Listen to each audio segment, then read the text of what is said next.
I don't understand why you have to fight. What was it about this time? But it's fighting and it's not Christian. That park is for everybody. I don't want him fighting like a little gangster. But his father had the same kind of fight in this very neighborhood when he was a boy. That's something you'll never change. What can I do? But fighting won't change it. It's been this way for so long. Thousands of years for us, David. Of course you didn't do anything. Why? What's the difference, why? You can't change people. It's human nature, I guess. You keep away from the park. Perhaps someday in another neighborhood. What other neighborhood? Shangri-La? That's the way it's always been. I'm only one mother. I can't change the world. So we can't change the world. It was always thus. Youngsters who say no Jews allowed grow up to this. America only for his kind. No niggers wanted. Keep the Pope out of America. In another country, the same youngster becomes a stormtrooper. Why was German youth taught race hatred? Times were hard. Jobs not to be found. Food not enough. Whose fault? Not our fault, said the rulers of Germany. The Jews, the Reds, the Catholics are robbing you. Hate them. Destroy them. Then you can be rich. The desperate youngster listens. He attacks his newfound enemies on command. His victims are impoverished, but he gains little. Yes, he is fed, while his false leaders feed and fatten on him and his victims. Now the young trooper kills on command. Look yonder, says his leader, rich land. It belongs to the people of Czechoslovakia? No matter. They are not his kind. Therefore, they must be inferior. Therefore, he goes to war to establish the mastery of his race, to make huge profits for his masters. No, he did not get that rich life. The Nazi did not win the world. But who paid the price of our victory? Who did not pay? While we allowed race hate to grow, the haters planned a war against the world. We did not ask, who teaches hatred? Why do they nourish it? For whose benefit? The mothers say there's no use asking. We can't wipe out such hatred. This is human nature. Then let us set the starting date of the next world war. Let us compile statistics. How many of today's children must be tomorrow's legless heroes? This, then, is our future. If we must hate all who are different from ourselves, we must see this, be this, do this again. But must we? Can those mothers be wrong? Can we build a future without this? In many communities of our country, these questions are being asked today. In 1943 and 44, the same questions were heard in every state. In Los Angeles, mobs attacked Mexican-born Catholics. Some citizens asked, isn't there a way to stop this hating? In Beaumont, Texas, white hoodlums stormed the Negro community. Other whites asked, can't we end this blind hate? In Detroit, days of violence brought death to Negro tenants of a government housing project. Union workers and their friends asked, how can we stop this bloodshed? In New York, the same questions were heard. In one neighborhood, a group of parents set out to find the answer. It's a typical American community, though it is part of New York City. A neighborhood like yours, of rich and poor, and mostly in between.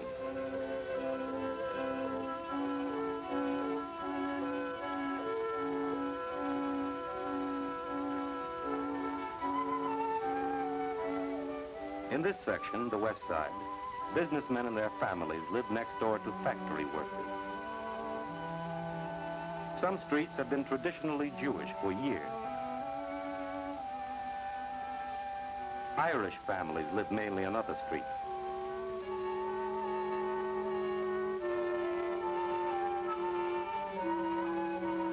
For years, Negroes were the newcomers. Like newcomers in any town, they got the worst of it.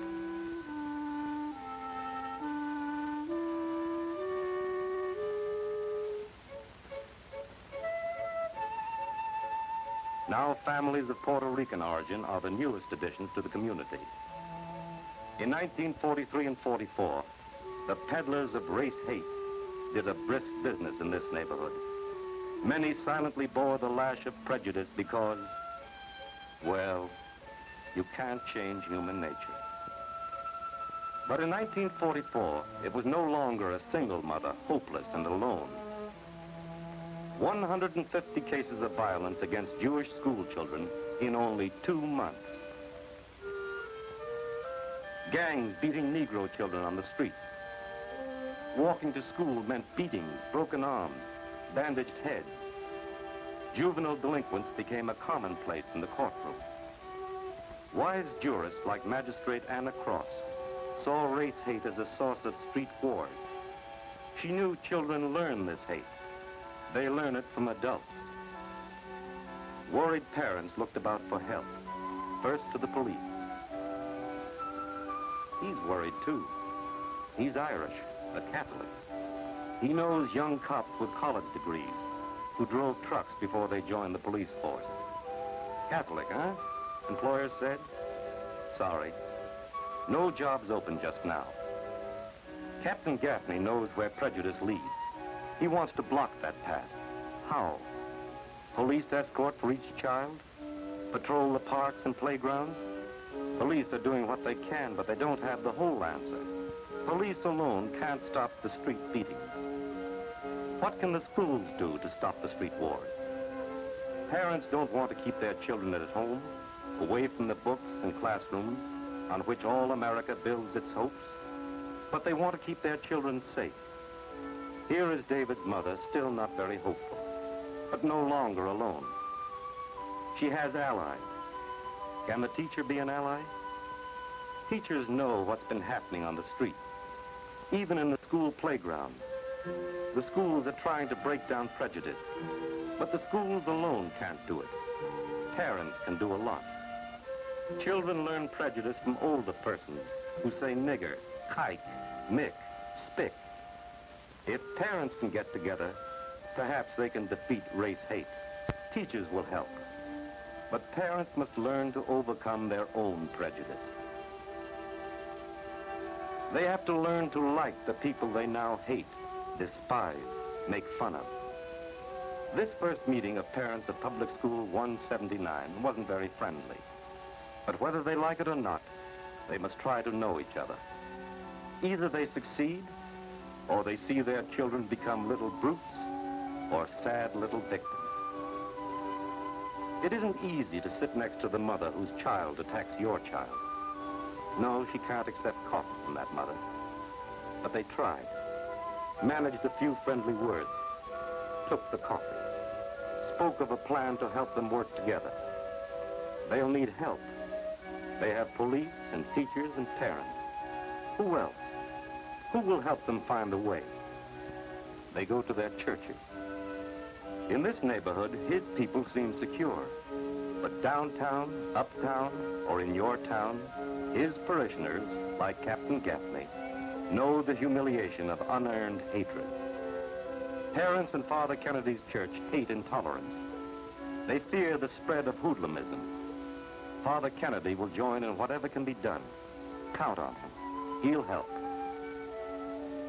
The Negro people know the lash and the rope. Discrimination is their daily bread. Still, they fought and bled for this imperfect democracy. They will fight now by the side of whoever wants peace and brotherhood.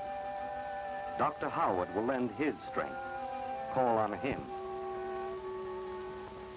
The problem is not new to Rabbi Rosenblum.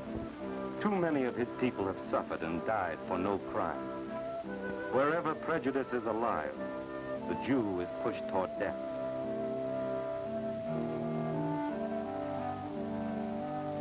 Children of his church are among the first victims of race hate. The rabbi will help in any plan to wipe out such hatred. His parishioners seem the safest of all groups in the neighborhood. the white Protestant American. But is anyone safe? Who was a bystander in the war? Who will be out of reach in the next war? Not Dr. Farber's congregation. He'll join in the job of teaching brotherhood. Judge Cross lives in this community, lends a hand wherever she can help youth learn true democracy. In her courtroom, she sees the twin fruit of prejudice. The smug attacker is as great a problem as the innocent victim. Yes, Judge Cross will help. Businessmen value the peace and security of their community. They'll stand by the parents and teachers, the police and jurists, the clergymen and civic leaders who want brotherhood in the place of hoodlumism and hatred. The Young Men's Christian Association understands the problem of prejudice. The YMCA and its local director, Frank Alexander, will join full strength in any community effort. Arthur Goldstein, West Side leader of B'nai B'rith, pledges the support of his organization. The Holy Name Society will cooperate. James Regan, district president of Holy Name, promises his support, his organization's strength. The American Jewish Congress will give every assistance. Murray Myerson, Congress leader in this community, will help develop a plan of action, help carry it out. The Council of Civic and Fraternal Organizations will support any project for racial unity. Heads of parent-teacher associations join in the swelling movement. Emily McCormick of the New York Public Library accepts a share of the work. All together agree on a program of recreation and educational activities for parents and children of all colors, religions, languages. Where can this program begin? Surely the schools of the neighborhood are the logical place. Miss Mary Dillon, principal of Joan of Arc Junior High School, agrees. Representatives of all the groups meet to shape their plan. They elect Dr. Adele Sikula, physician and civic leader, as chairman of their new united group. Now to work. Who will head the project? How will it be paid for? Will the Board of Education cooperate? The Board of Education could and would cooperate, but its funds are limited. The proposed program would need a director of wide experience, rich understanding, long professional training. That would mean more salary than the Board of Education pays to recreation directors. But the group would not give up its project. They voted to raise the money. Dr. Sikula was sure it could be done, right in their own neighborhood. Mothers from parent-teacher associations visited storekeepers and businessmen of the community. They found a ready response. Here's David's mother again, active and hopeful. She's forgotten that she can't change the world. All together, they raised the money to start their project. A full-time recreation director is installed at Joan of Arc School. Activities for children and parents begin every day at 3 and continue through 10 in the evening. Negro and white, Christian and Jewish, Protestant and Catholic girls make clothes for themselves and for children of war-torn countries. They don't speak of racial unity. They live it a little. Boys of every background, color, religion learn new skills and enjoy it together. A Puerto Rican youngster shares his tools with a boy whose gang used to terrorize a whole street. The embryo gangster has new interests. No time now for beating up kids with darker skins.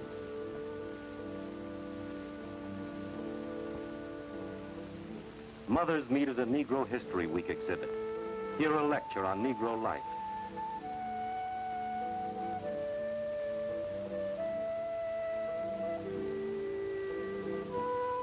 Here's the mother of our young vandal of the park.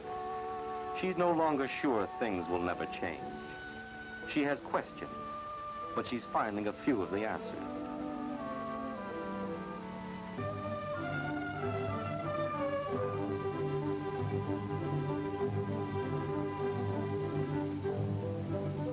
Furthermore, race prejudice isn't natural.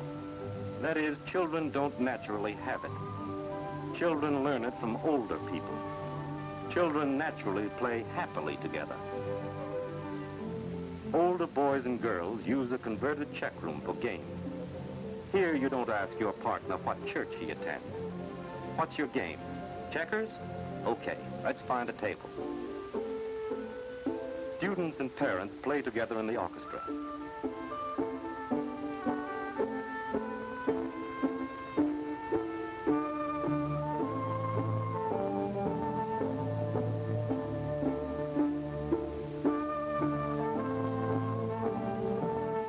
A recent citizen, formerly an Austrian, is the conductor. There's a uniformed piccolo player whose ancestors arrived here a few hundred years ago. The flutist beside him arrived here a few years back. His language is Spanish.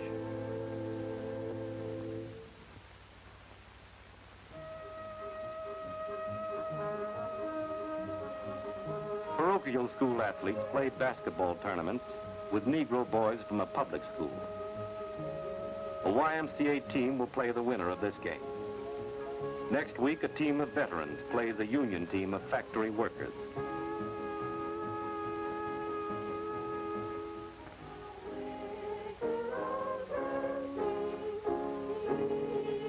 Parents, students, friends, neighbors sing together, work and play together. No perfect understanding has been reached, but thousands of children and their parents have been reached. In this room sit Negro and white, schoolgirl and housewife, Catholic, Protestant, Jew. The harmony we see is richer than the harmony we hear.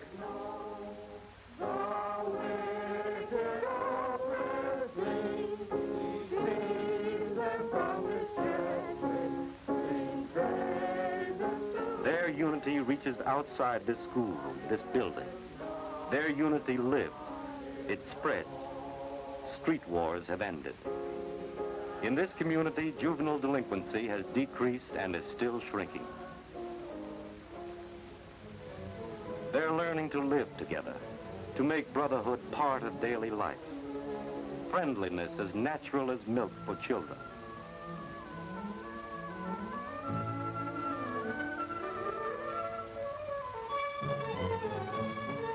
There's more to do.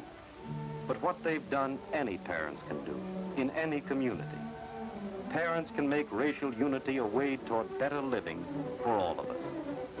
A way that children may learn from infancy, and parents may teach, along with love of peace and respect for fellow humans. They're doing it in many parts of the city.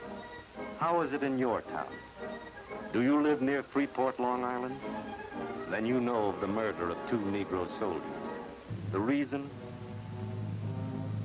Only the color of their American skin. Are there church schools in your city? Is this your community?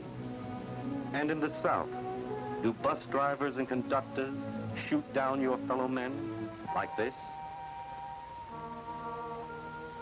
The answers are all the same. It's still happening. The Ku Klux Klan is alive. The cross of peace and brotherhood is burning in violence and race hatred. You can stop it. It's in your hands, whoever you are, parent, teacher, businessman, worker, policeman, doctor. It's in your hands. You can stop it in your hometown, whoever you are, wherever you are.